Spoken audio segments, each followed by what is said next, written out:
Sir நாங்கள் இன்னைக்கு இந்த தலைப்பை எடுத்ததுக்கு என்ன காரணம்னா சார், இது இதில் எங்களுக்கு பாதிப்பு இருக்கு அப்படின்னு சொல்லிட்டு இது மாணவர் அமைப்பு அப்படிங்கிற எல்லையை கடந்து இது ஒரு பெரும் அரசியலை நோக்கி நகருதா சார்? இது அதாவதுங்க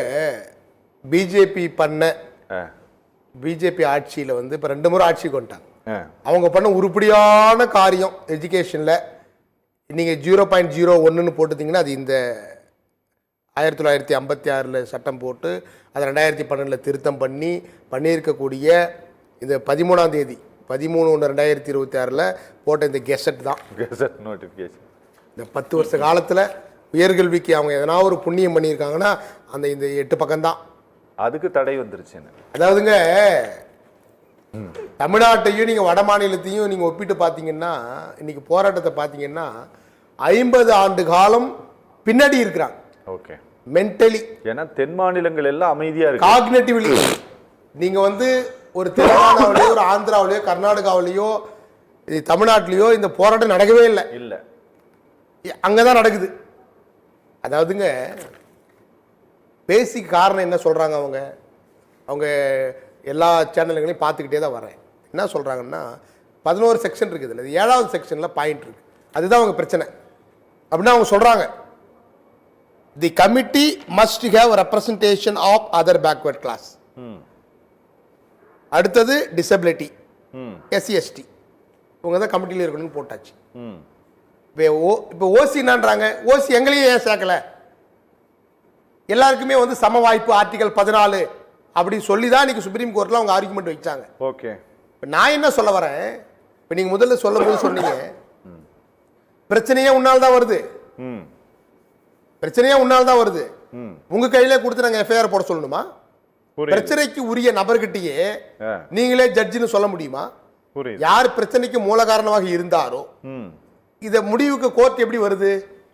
கோர்ட் தீர்ப்பு பிரகாரம் தான் இந்த நாம்சம் வெளியிட்டாங்க.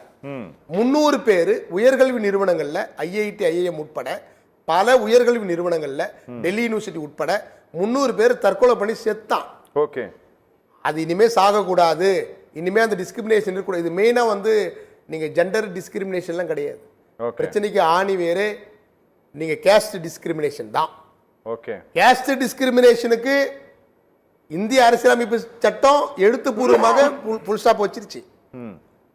அங்க என்ன வட மாநிலங்கள் என்ன பிரச்சனை அப்படின்னா பிஜேபி ஆட்சி செய்யக்கூடிய மாநிலங்கள் அதிகம்.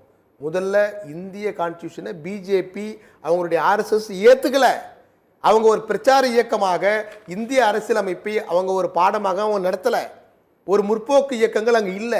தமிழ்நாட்டில் அது இருந்தது. ஓகே. அதனாலதான் அங்க போராட்டம் எவனும் பண்ணல. பெரியார் இருந்தார், அண்ணா இருந்தார், சிங்காரவளர் இருந்தார், ஜீவா இருந்தார், இன்னைக்கு கலைஞர் இருக்காரு.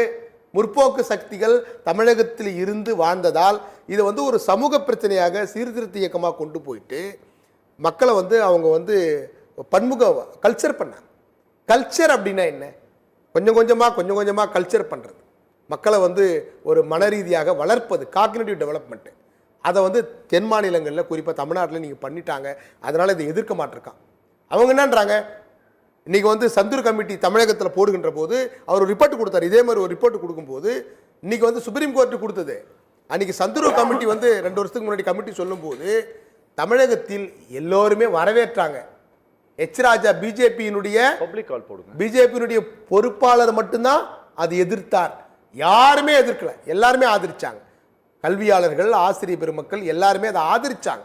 சந்தூருடைய கமிட்டியை தமிழகத்திலையும் ஜாதி வேறுபாடுகள் இருக்குது, பள்ளிக்கூடத்தில் கல்லூரிகள் இருக்குது, நம்ம திருத்தணும் அப்படின்னு சொல்லிட்டு அதை எக்ஸிக்யூட் பண்ணாங்க. பள்ளிக்கல்வித்துறை பண்ணாங்க, கமிட்டி அமைச்சிருக்கிறாங்க.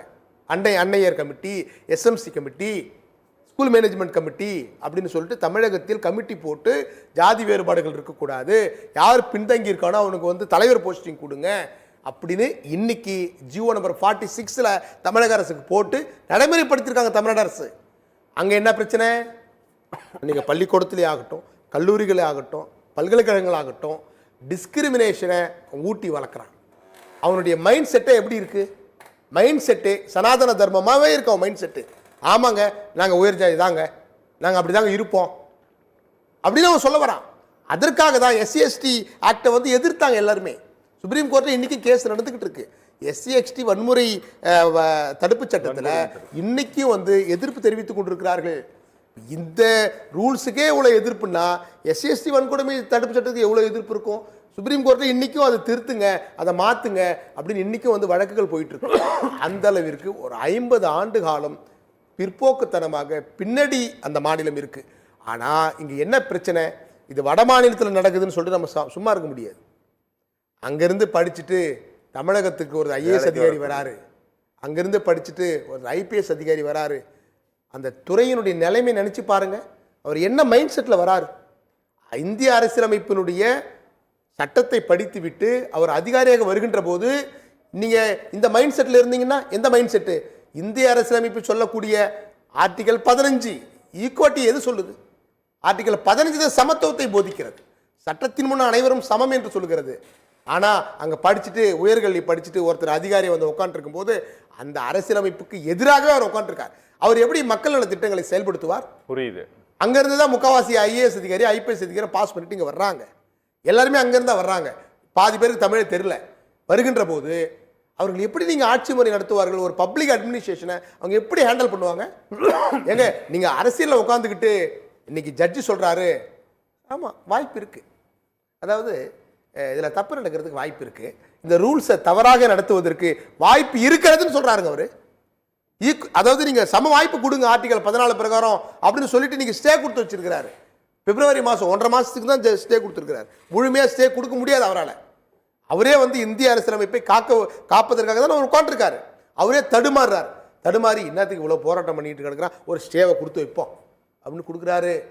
நீங்கள் சொன்னீங்க பள்ளிக்கூடத்தில் ஃபஸ்ட்டு பேஜில் தீண்டாமை ஒரு பாவச்செயல். எங்கிருந்து அந்த வார்த்தை வருது? ஆர்டிகல் 17. ஆர்டிகல் 17 படிச்சிட்டிங்க, 15 படிச்சிட்டிங்க, 14 படிச்சிட்டிங்க, நீங்கள் வந்து டிகிரிக்கு வந்துட்டீங்க, MBAக்கு வந்துட்டீங்க, டெல்லி யூனிவர்சிட்டியில் படிக்கிறீங்க, IIMல படிக்கிறீங்க, படிச்சுட்டு ஆமாம் டிஸ்கிரிமினேஷன் தான் இருக்கும். என்னங்க இது? இது என்ன இந்தியாவா? இது என்னது? இது என்னது? 50 ஆண்டு காலம் நீங்கள் பின்தங்கி இருந்தீங்கன்னா உங்களை நம்பி வருங்கால தலைமுறை உங்கள் கையில் எப்படி நீங்கள் பப்ளிக் அட்மினிஸ்ட்ரேஷன் உங்களுக்கு கொடுப்பாங்க? நீங்கள் எப்படி நீங்கள் ஆராய்ச்சியாளர் வருவீங்க? அறிவு என்பதே என்னங்க? அறிவு என்பதே முற்போக்கில் தான் தொடங்குகிறது. நீங்கள் முற்போக்காக இருந்தால் தான் அறிவே ஸ்டார்ட் ஆகுது. அதான் சைக்காலஜியில் சொல்கிறாங்க. முற்போக்கை இல்லைன்னா, சயின்டிஃபிக் அப்ரோச் இல்லைன்னா உங்களுக்கு வந்து அறிவே வளராது. பியாஜியாவை தான் சொல்கிறார். ஓகே. ஒவ்வொரு கல்வியாளர்களும் அறிஞர்களும் அரசியல் அறிஞர்களும் இன்னைக்கு வந்து அதே வடநாட்டில் தான் அம்பேத்கர் பிறந்தார். அவர் எழுதியிருக்கார் 14, 15. நீங்கள் அரசியலமைப்புக்கு எதிராக நீங்கள் போராட்டம் பண்ணுறீங்களே, இது என்ன? இது கல்வித்துறையில் தான் இருக்கிறீர்களா? ஓகே. அதாவது இந்தியன் கான்ஸ்டிடியூஷனுடைய பேசிக். ஓகே. ஆர்டிகல் 15 சமத்துவம் தான் பேசிக். ஓகே சார், இது உடனடியாக இந்த விவகாரத்திற்கு இடைக்கால தடையை உச்சநீதிமன்றம் கொடுத்திருக்கிறது. நீங்க இதை மறு ஆய்வு பண்ணுங்க அப்படின்ட்டும் ஒரு அட்வைஸையும் கவர்மெண்ட் ஆஃப் இந்தியாவுக்கு சீஃப் ஜஸ்டிஸ் பெஞ்ச் வந்து இன்னைக்கு கொடுத்துருக்குறாங்க. இதுல மறு ஆய்வு செய்வதற்கு என்ன இருக்கு சார் இதுல? அதாவதுங்க இது நீதிமன்றத்தினுடைய பலவீனம். ஓகே. நீங்க கையில இந்தியன் கான்ஸ்டிடியூஷனை வச்சுக்கிட்டு இதுக்கு எதிராகவே நீங்க பேசிட்டு இருந்தீங்கன்னு வைங்களேன், அதாவது வேலியே பயிரை மேய்வதுன்னு சொல்லுவாங்க. நீங்க ஒரு எடுத்துக்காட்டு சொன்னீங்க. மேடம் வந்து நீதிபதி ஸ்ரீமதி மேடம் அவர்கள் உதயநிதி ஸ்டாலின் அவர்களுடைய வழக்கிலே சொன்னாங்க, புண்படுத்திட்டாங்க, இந்துக்களினுடைய மனதை புண்படுத்திட்டாங்கன்னு சொல்றாங்க. அதாவது சனாதனம் என்பது இந்திய அரசியலமைப்புக்கு எதிரானது தான். ஆக்சுவலாக அது சம்பந்தமான புத்தகங்களை தடை பண்ணணும். ஆர்டிகல் 14, 15, 17 இது எல்லாம் என்ன சொல்லுது? டிஸ்கிரிமினேஷன் எந்த பெயரிலையும் வரக்கூடாதுன்னு கான்ஸ்டியூஷன் சொல்லுது. அதை வச்சுக்கிட்டு தான் நீங்கள் நான் நீதிபதியாக உட்காந்துருக்கோம், நீங்கள் வந்து பப்ளிக் அட்மினிஸ்ட்ரேஷன் ஒரு அதிகாரியாக உட்காந்துருக்கீங்க. அதை வச்சுக்கிட்டு நீங்கள் வந்து மறு ஆய்வு பண்ணுங்க என்பது என்ன மறு ஆய்வு பண்ண சொல்கிறாரு? டிஸ்கிரிமினேஷன் கண்டினியூ பண்ணணும்னு அர்த்தமா? என்ன பிரச்சனை தெரியுமா உங்களுக்கு? இங்கே சனாதன தர்மத்திற்கு இந்தியன் கான்ஸ்டியூஷனுக்கும் ஒரு வார் நடக்குதுங்க. ஒவ்வொரு தீர்ப்பிலையும் ஒவ்வொரு பிஜேபி அரசாங்கம் வந்த பிறகு இது ரெண்டுக்குமான போர் நடக்குது. ஒரு பனிப்போர் இங்கே நடந்து கொண்டிருக்கிறது. ஏன்னா இந்திய அரசியலமைப்பை ஏற்றுக்கொள்ளக்கூடாதுன்னு சொல்லிட்டு தான் பிஜேபியினுடைய தோற்றுவாயை 1925 அப்படிதான் தோன்றியது. நீங்கள் திடீர்னு வந்து நீங்கள் வந்து ஒருத்தர் ஃபோனில் பேசும்போது சொன்னார், சமூக நீதியை பற்றி திடீர்னு எப்படி அக்கறை வந்துச்சுன்னு. நீங்க வருடத்தினுடைய 300 நாளுமே சனாதனத்தை நீங்க வந்து போற்றி போற்றி போற்றி கல்லூரிகள்ல பல்கலைக்கழகங்கள்ல நீங்க சொல்லிட்டு திடீர்னு நீங்க சமூக நீதி சொல்லும் போது அவங்களுக்கு ஒரே வெக்ஸ் ஆயிடுறாங்க. ஏன் நீங்க காலமுறை என்ன சொல்லிட்டு வந்தீங்க? சனாதன தர்மம் என்பது அது எங்களுடைய நம்பிக்கை, அதில் நீங்க தலையிடாதீங்கன்னு நீங்க. ஓகே, அதாவதுங்க சனாதன தர்மத்தின் பிரகாரம் இந்த நாடு இயங்கவில்லை, இந்திய அரசியலமைப்பு பிரகாரம் தான் நடக்குது. சார் சொல்லும் போது சொன்னாரு அவங்களுக்கு ஒரு வாய்ப்பு கொடுத்துடலாமே. சந்தேகத்தை மட்டும் நான் இல்ல நான் முடிச்சிடறேன். ஒரு வாய்ப்பு கொடுத்துடலாமேன்றாரு. ஐஐடியில் ஐஏஎம்ல உயர்கல்வி நிறுவனங்கள்ல இடஒதுக்கீடை தெளிவாக பயன்படுத்தவில்லை.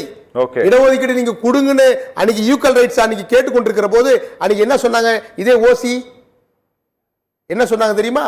தகுதி தான் முக்கியம், ஜாதி முக்கியம் கிடையாது. நீங்க அங்க சொன்னீங்கல்ல, கரெக்ட்.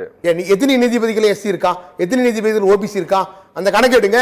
அப்ப சம வாய்ப்பை ஆர்டிகல் 14 பயன்படுத்தி நீங்க எல்லாருக்கும் கொடுத்துருங்கன்னு நீங்க சொல்ல வேண்டியதானே? அதாவது அங்கேயே சொல்ல மாட்டீங்க. இந்த டிஸ்கிரிமினேஷன்ல ஓசியும் நீங்க ஆட் பண்ணும் அப்படின்னா நீங்க அதே ஆப்பர்ச்சுனிட்டியை நீங்க வேலை வாய்ப்புல கொடுங்களேன். ஐஐடிலயும் நீங்க இடஒதுக்கீடு கொடுக்க மாட்டீங்க, ஐஏஎம்லயும் கொடுக்க மாட்டீங்க. அங்க போனீங்கன்னா என்ன சொல்லுவீங்க? தகுதி தான் முக்கியம், குவாலிட்டி தான் முக்கியம், நீங்க ஜாதி வச்சுக்கிட்டுலாம் இடஒதுக்கீடு வரக்கூடாது. ஐஐடியில மெட்ராஸ் ஐஐடிலயோ கான்பூர்லயோ எத்தனை ப்ரொஃபசர்ஸ் ஓபிசியில் இருக்காங்க, எத்தனை பேர் ஓசியில் இருக்காங்க? கணக்கெடுங்க. அண்ணா யூனிவர்சிட்டியில எடுங்க. எங்க அண்ணா யூனிவர்சிட்டியில ஒரு பீஃப் ஒரு மாட்டுக்கறி சாப்பிட்டாண்டு ஒரே அமக்கலம் நடத்திக்கிட்டு இல்ல, ஒருத்தர் வந்து பெரியார் புக் வச்சுட்டு இருந்தாருன்னு சொல்லிட்டு நீங்க ஒரு வாரமா போராட்டம் நடக்கல. இப்படி இருக்கக்கூடிய டிஸ்கிரிமினேஷனை எதிர்த்து வந்து நீங்க கம்ப்ளைண்ட் பண்ணீங்கன்னா நீங்க தமிழ்நாட்டு கவர்மெண்ட் கம்ப்ளைண்ட் பண்ற மாதிரி இது. கவர்னருடைய ரோல் அது.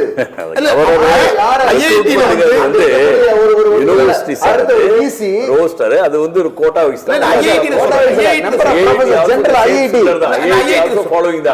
என்ன அதுல வந்து டிஸ்கிரிமினேஷன்ஸ் எங்க வரும் அப்படின்னா, ஐஐடில வந்து அந்த கம்யூனிட்டி கேண்டிடேட்டுக்கு வந்து அப்ளிகேஷன் போடும்போது எஸ்சியா இருக்கலாம், எஸ்டியா இருக்கலாம், இல்ல வந்து ட்ரைபா இருக்கலாம், யாரா இருக்கலாம், அந்த அப்ளிகேஷன் போடும்போது அவங்க ரெக்ரூட் பண்ணும்போது ப்ராசஸ் பண்ணும்போது கேண்டிடேட்டே அப்ளை பண்ணா கூட இது சூட்டபிள் கேண்டிடேட் இல்லைன்னு சொல்லிடுறாங்க. அங்கதான் அங்க இஷ்யூஸ் ஒழிஞ்சு இவங்க கம்யூனிட்டில வந்து அங்க உள்ள போறது கிடையாது. அப்ப நீங்க வந்து வேலை வாய்ப்பின்றோ உயர்கல்வி நிறுவனங்களில் வந்து நீங்க படிக்கணும்னு சொன்னாவோ நீங்க ஜேஇ எழுதிட்டு வாங்க, அது எழுதிட்டு வாங்கன்னு நீங்க வந்து பில்டப் பண்றீங்க. இந்த கமிட்டியை எதுக்குங்க? டிஸ்கிரிமினேஷனை ஒழிப்பதற்காக. எங்க டிஸ்கிரிமினேஷனை தலை பூரா நீ தானே வச்சுக்கிட்டு இருக்க. மனுஸ்மிருதி யார் படிக்கிறது? சமஸ்கிருதி யார் படிக்கிறது? எஸ்எஸ்டி படிச்சு கிடக்குறான், ஒரு ஓபிசி அவன் ஒதுக்கப்பட்டவனை படிச்சு கிடக்குறான். எங்க டிஸ்கிரிமினேஷன் என்பதையோ வேற்றுமை என்பதையோ பிறப்பின் அடிப்படையில் வேற்றுமையை கற்பிக்கிறது தாங்க சனாதனம். அதை முதல்ல நீங்க தடை பண்ணணுங்க. அந்த நூல்களை எல்லாம் தடை பண்ணாதான். நீங்க வந்து சப்ஜெக்ட் வச்சிருக்கிறாங்க உத்தரப்பிரதேசத்துல சப்ஜெக்ட் சனாதன தர்மம் அப்படின்னு நீங்க சப்ஜெக்ட் இருக்கு. பள்ளி பாட புத்தகத்தில் சப்ஜெக்டாக இணைத்து விட்டார்கள். இப்படி பிஜேபி பண்ற எல்லா ப்ரோக்ராம்லையும் நீங்க ஆதரிச்சுட்டு டிஸ்கிரிமினேஷன் ஆதரிச்சிருவீங்க, பாகுபாடு இருக்கணும்னு சொல்லிடுவீங்க, அது கடவுளின் படைப்பு, அதை விட்டுருங்கன்னு சொல்லுவீங்க. சொல்லிட்டு திடீர்னு நீங்க வந்து சமூக நீதி பேசும்போது எல்லாருக்கும் ஷாக் ஆகுது. நம்ம கவர்மெண்டா அப்படி பண்ணுது. முதல் முறையா நீங்க தான் இப்பதான் வந்தீங்க, ஒரு 10 வருஷமா ஆண்டுகிட்டு இருக்கீங்க. உங்களை நம்பி தாங்க எல்லா வேலை வாய்ப்புல இருக்கிறோம். நாங்கள் உச்சநீதிமன்றத்து நீதிபதியிலும் இருக்கிறோம், ஐஐடியில் ப்ரொஃபஸராகவும் இருக்கிறோம், எல்லா உயர்கல்வி நிறுவனங்கள்லையும் சரி, பப்ளிக் அட்மினிஸ்ட்ரேஷன்லையும் சரி நாங்கள் தானே இருக்கிறோம். திடீர்னு இப்படி நமக்கு எதிராகவே நீங்க போடலாமா? இவருக்கு கூச்சம் வருது. ஏன்? நீங்க வருடத்தினுடைய எல்லா நாட்களிலும் இந்திய அரசியலமைப்புக்கு எதிரான திட்டங்களை தீட்டிவிட்டு ஒரே ஒரு 0.1 நீங்க வந்து திடீர்னு சமூக நீதி பக்கம் திரும்புகின்ற போது அவனுக்கு ஷாக் ஆகுது. நீங்க இவ்வளவு நாளா நீங்க என்ன பண்ணி வச்சிருந்தீங்க? தகுதி, குவாலிட்டி அப்படின்னு சொல்லிட்டீங்க. கல்வி நிறுவனங்கள்ல அட்மிஷனுக்கு ஆகட்டும், வேலை வாய்ப்புக்கு 10% நீங்க ஏன் கொடுத்தீங்க? 10% ஏன் நீங்க இடஒதுக்கீடு கொடுத்தீங்க? ஓசிக்கு ஏன் கொடுத்தீங்க? இப்படிலாம் பண்ணிட்டு ஏன்பா நீங்க தானே இடஒதுக்கீடு கொடுத்தீங்க, எனக்கு நீங்க தானே உதவியாக இருக்கிறீர்கள், அதனாலதான் உங்களுக்கு ஆட்சியை நான் உட்கார வச்சேன். அதிகபட்ச எம்பி எங்க இருக்காங்க? உத்தரப்பிரதேசத்தில் இருக்கிறாங்க. ஓசின சாதாரண ஓசி கிடையாது. உத்தரப்பிரதேசத்தில், மத்திய பிரதேசத்தில் ஓசியினுடைய மக்கள் தொகை 22%. அவன் 22% தான் நீங்க போராடிட்டு இருக்கான். இங்க தமிழ்நாட்டில் 3%. அங்க வந்து 22% ஓட் பேங்க் பாதிக்குது. பிஜேபிக்கு அதான் முக்கியம். போடு தள்ளு, ஸ்டே கொடுத்துட்டா இப்ப ஸ்டேவை வெக்கேட் பண்றது யாரு? Government. யாரும் வெக்கேட் பண்ண மாட்டாங்க, அப்படியே டீல்ல விட்டு போயிட்டே இருப்பாங்க, அவ்வளவுதான். ஏன்னா உங்களுடைய அஜெண்டா அது இல்ல. ஓகே. நீங்க அதுக்காகவே நீங்க அரசியலமைப்பை எதிர்ப்பாக நீங்க இருக்கிறீங்க. அரசியலமைப்பை மாற்றுவதற்காக கமிட்டி போட்டாங்க. Okay okay okay. புது அரசியலமைப்பு வேண்டும் என்று கமிட்டி போட்ட ஒரு அரசு இது. அப்ப ஏதோ ஒரு சின்ன நல்லதுன்னு பார்த்தா நான் போய் காலையில நினைச்சேன் கண்டிப்பா இதுல ஸ்டே வாங்கிடுவாங்க அப்படின்னு. கரெக்டா பார்த்தா 1 மணிக்கு ஸ்டேன்னு வருது. சார் ஒரு 20-30 வருடங்களுக்கு முன்பு இருந்ததை போலலாம் இன்னைக்கு ரேக்கிங் எல்லாம் காலேஜ்ல எல்லாம் கிடையாது சார், சரிங்களா?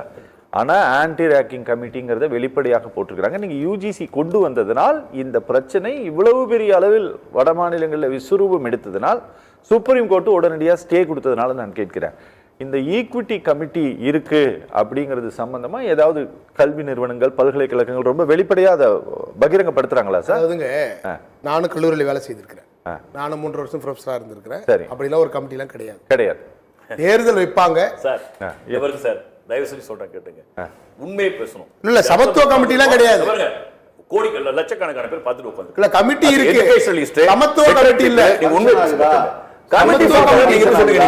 சமத்துவ கமிட்டிங்க சார். சமத்துவ கமிட்டி இப்பதான் சார் கொண்டு வந்திருக்கா? அதுதானே சார் கேக்குறேன். இப்பதான் கொண்டு வந்திருக்கா சமத்துவ கமிட்டி கிடையாது. இல்ல சார், இப்ப 2012 ஒரு ரூல் கொண்டு வந்தாங்கன்னு இல்ல, 2012 கொண்டு அந்த ரூல்ல இந்த ஈக்விட்டி கமிட்டி இருக்கா இல்லையா? 2012 ஈக்விட்டி கமிட்டி இல்ல சார். சரி. 2012 ஓபிசி எஸ்சி பண்ணக்கூடாது டிஸ்கிரிமினேஷன்ஸ் இருக்க கூடாது அந்த இதுல சொல்லி இருக்கதானே? ஆமா சார் சொல்லி இருந்தது. சமத்துவ கமிட்டி 2012 இருந்திருந்தா ரோஹித் வெம்பலா செத்துருக்க மாட்டாரு. ஓகே, புரியுது. 300 பேர் தற்கொலை பண்ணி செத்துருக்க மாட்டான். ஓகே. அதனால கமிட்டி இல்லன்னு அர்த்தம் அது.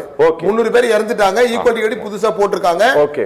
எஸ்சிஎஸ்டி ஆக்ட், வரேன் சார், வரேன். எஸ்சிஎஸ்டி ஆக்ட்ல செக்ஷன் 3ல ஒருவரை ஜாதி பெயர் சொல்லி திட்டினாலே அவருக்கு தண்டனை கொடுக்கறான்னு இருக்குதுங்க. புரியுது. எஸ்சிஎஸ்டி ஆக்ட் செக்ஷன் 3 3 அப்படி ஒரு ஸ்ட்ராங்கான ஒரு சட்டம் இருக்கின்ற போது அதையே எதிர்த்தார்கள்.